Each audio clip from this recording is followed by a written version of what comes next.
నమస్తే, welcome to burning topic. మనిషికి గుండె ఎంత ముఖ్యమో ఇరాన్కు కర్గ్ ద్వీపం అంత ముఖ్యం. ఆ గుండెను ఎవరైనా లాక్కునే ప్రయత్నం చేస్తే ఊరుకుంటామా? ప్రాణాలకు తెగించి పోరాడతాం. ఇప్పుడు ఇరాన్ అదే స్థితిలో ఉంది. అమెరికా అధ్యక్షుడు డొనాల్డ్ ట్రంప్ నేరుగా ఇరాన్ ఆర్థిక వెన్నెముకపై దెబ్బ కొట్టేందుకు సిద్ధమయ్యారు. కేవలం 8 కిలోమీటర్ల చిన్న దీవి ఇప్పుడు ప్రపంచ యుద్ధానికి కేంద్ర బిందువు కాబోతోందా? అసలు ఏముంది ఆ ద్వీపంలో? ట్రంప్ వ్యూహం ఏంటి? ఇరాన్ స్పందన ఎలా ఉండబోతోంది? Let's watch.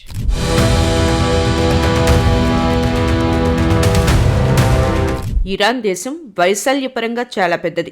కానీ ఆ దేశం బతుకుతున్నది మాత్రం పర్షియన్ గల్ఫ్లోని ఒక చిన్న చుక్కలాంటి దీవి వల్ల. అదే కర్గ్ ద్వీపం. హార్ముజ్ జలసంధికి అత్యంత సమీపంలో ఉండే ఈ దీవి నుంచి ఇరాన్ తన మొత్తం చమురు ఎగుమతుల్లో 90% నిర్వహిస్తోంది. ఇక్కడి నుంచే నౌకలు చమురును నింపుకొని అరేబియా సముద్రం మీదుగా ప్రపంచ దేశాలకు వెళ్తాయి. అందుకే ఇది ఇరాన్ పాలిట ఒక డైమండ్.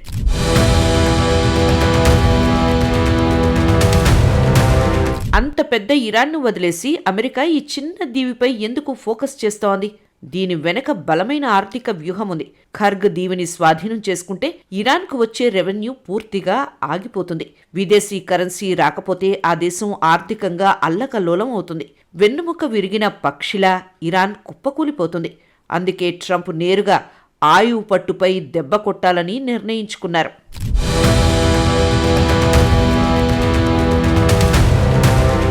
అసలు అంత పెద్ద ఇరాన్ని వదిలేసి ఇంత చిన్న ఖర్గ్ దీవిపై అమెరికా ఎందుకు ఫోకస్ చేస్తోంది అనే డౌట్ మనకు రావచ్చు. Answer is simple. ఈ దీవిని స్వాధీనం చేసుకుంటే ఇరాన్ వెన్నుముకను విరిచేసినట్లే. ఇరాన్కి వచ్చే రెవెన్యూ ఆగిపోతుంది.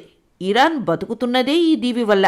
అదే తమ కంట్రోల్లో లేకపోతే ఇక ఇరాన్కి విదేశీ కరెన్సీ రాదు. దాంతో ఆ దేశం పరిస్థితి అల్లకల్లోలం అయిపోతుంది. అందుకే ట్రంప్ ఈ ఆయువు పట్టుపై దెబ్బ కొట్టాలని రెడీ అవుతున్నట్లు కనిపిస్తోంది.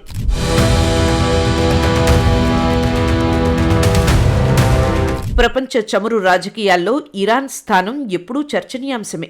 అయితే ఇరాన్ ఆర్థిక వ్యవస్థను నడిపించే ఇంధన ఎగుమతులకు ఒక చిన్న దీవి ప్రధాన కేంద్రంగా మారుతుందని ఎవరూ ఊహించలేదు.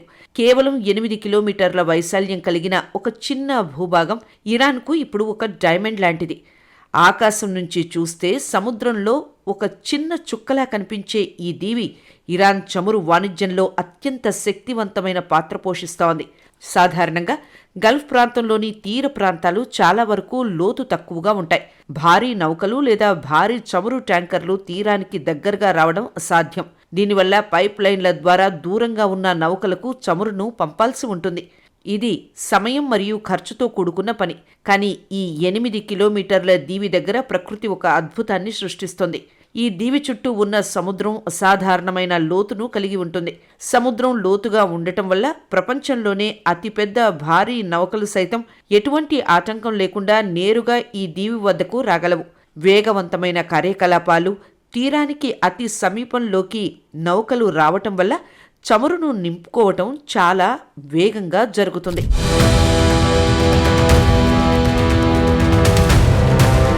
గల్ఫ్ దేశాల్లోని ఇతర రేవులతో పోలిస్తే ఇక్కడ ఉన్న సౌకర్యం మరెక్కడా లేదు. అంతర్జాతీయ నౌకా రవాణా సంస్థలు ఎప్పుడూ సమయాన్ని, ఇంధనాన్ని ఆదా చేయాలని చూస్తాయి. ఈ దీవి వద్దకు వస్తే ఎటువంటి ఇబ్బంది లేకుండా అతి తక్కువ సమయంలో చమురు నింపుకొని తమ ప్రయాణాన్ని కొనసాగించవచ్చు. అందుకే షిప్పింగ్ కంపెనీలు ఈ దీవికి వచ్చేందుకే మొగ్గు చూపుతాయి.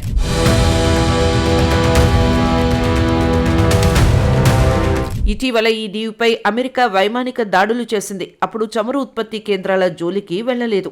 ఇరాన్ సైనిక స్థావరాలపై మాత్రమే దాడి చేసింది. తద్వారా తాము తలుచుకుంటే ఈ దీవి జోలికి కూడా వెళ్లగలం అనే సంకేతాలు ఇచ్చారు ట్రంప్. ఈ దాడి తర్వాత ఇరాన్ కూడా తీవ్రంగానే స్పందించింది. గల్ఫ్లోని అమెరికా మిత్ర దేశాల్లో ఉన్న అమెరికా స్థావరాలపై విరుచుకుపడింది. ఇప్పుడు ట్రంప్ దాదాపు 10,000 మంది సైనికుల్ని ఇరాన్పై భూతల దాడులకు పంపబడుతున్నారనే వార్త కలకలం రేపుతోంది. ముందుగా 3,500 మంది రెడీగా ఉన్నారని రైటర్స్, అల్ జజీరా లాంటి అంతర్జాతీయ సంస్థలు చెబుతున్నాయి.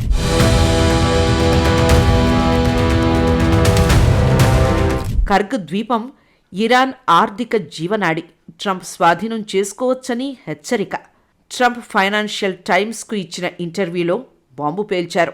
మేము ఖర్గ్ ద్వీపాన్ని స్వాధీనం చేసుకోవచ్చు, ఇది చాలా సులభం, మాకు చాలా ఆప్షన్లు ఉన్నాయి అని అన్నారు. ట్రంప్ గనక ఖర్గ్ ద్వీప్పై దాడులు లేదా గ్రౌండ్ ఫోర్స్తో యుద్ధానికి దిగితే ఇరాన్ ఖచ్చితంగా తీవ్రంగా స్పందించడం ఖాయం.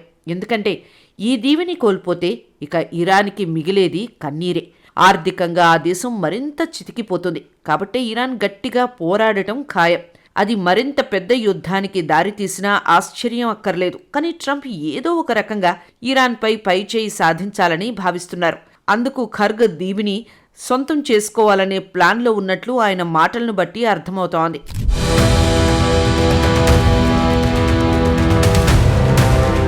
ఇరాన్ హార్ముజ్ జలసంధిని తెరవట్లేదు. దాన్ని తెరిపించాలంటే ఖర్గ్ దీవిని సొంతం చేసుకుని హార్ముజ్ జలసంధిని ఓపెన్ చేస్తేనే ఖర్గ్ దీవిని వెనక్కి ఇస్తామని అమెరికా ఒత్తిడి తెచ్చే ఛాన్స్ ఉంది. ఆ పరిస్థితి వస్తే ఇరాన్ కూడా వెనక్కి తగ్గే పరిస్థితి రావచ్చు. కానీ అంత తేలిగ్గా అమెరికాకి ఆ దీవిని అప్పగిస్తుందని అనుకోలేం. ఇరాన్ ఆల్రెడీ 10 లక్షల మంది సైన్యాన్ని యుద్ధానికి రెడీ చేసుకుంటోంది. కాబట్టి అమెరికా భూతల యుద్ధానికి దిగితే ఖర్గ్ దీవిని టచ్ చేస్తే ఇరాన్ ఎలా, ఏ స్థాయిలో స్పందిస్తుంది అనేది ఇప్పుడు ప్రపంచం ముందున్న టెన్షన్. ట్రంప్ ఏప్రిల్ 6 వరకు యుద్ధానికి బ్రేక్ ఇచ్చారు. ఆ తర్వాత ఏం జరుగుతుందో అనే ఆందోళన ప్రపంచమంతటా ఉంది.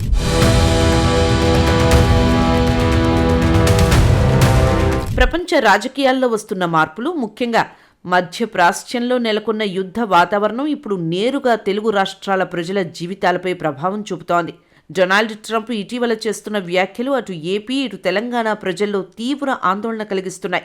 ఈ యుద్ధం కేవలం 2 దేశాల మధ్య పోరుగా మిగిలిపోకుండా ప్రపంచ ఆర్థిక వ్యవస్థను, ముఖ్యంగా సామాన్యుడి బతుకు తెరువును అతలాకుతలం చేసేలా కనిపిస్తోంది. హైదరాబాద్తో పాటు తెలుగు రాష్ట్రాల్లోని మారుమూల గ్రామాల నుంచి కూడా వేలాది మంది యువత, కార్మికులు గల్ఫ్ దేశాలకు వలస వెళ్తుంటారు.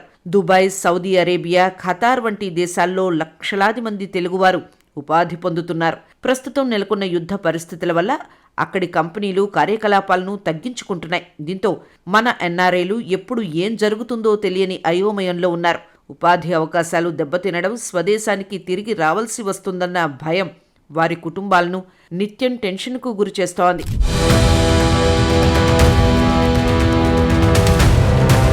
నిత్యావసరాలు, రవాణా ఖర్చులు పెరగడం వల్ల కూరగాయలు, పప్పులు, ఇతర నిత్యావసర వస్తువుల ధరలు ఆకాశాన్ని తాకుతున్నాయి. హైదరాబాద్ వంటి నగరాల్లో మధ్యతరగతి ప్రజలు ఈ ధరల పెరుగుదలతో బడ్జెట్ ఎలా సర్దుబాటు చేసుకోవాలో తెలియక ఇబ్బందులు పడుతున్నారు. పరిస్థితులు చేయి దాటిపోకుండా కేంద్ర ప్రభుత్వం అత్యంత అప్రమత్తంగా వ్యవహరిస్తోంది. గల్ఫ్ దేశాల్లో ఉన్న భారతీయుల రక్షణకు ప్రాధాన్యత ఇస్తూనే అంతర్జాతీయ వేదికలపై శాంతి చర్చలకు మొగ్గు చూపుతోంది. యుద్ధం గనక తీవ్రమైతే తలెత్తే పరిణామాలను ఎదుర్కోవడానికి ప్రత్యామ్నాయ మార్గాలను అన్వేషిస్తోంది. నిత్యావసరాల కొరత రాకుండా ముందస్తు చర్యలు చేపడుతోంది.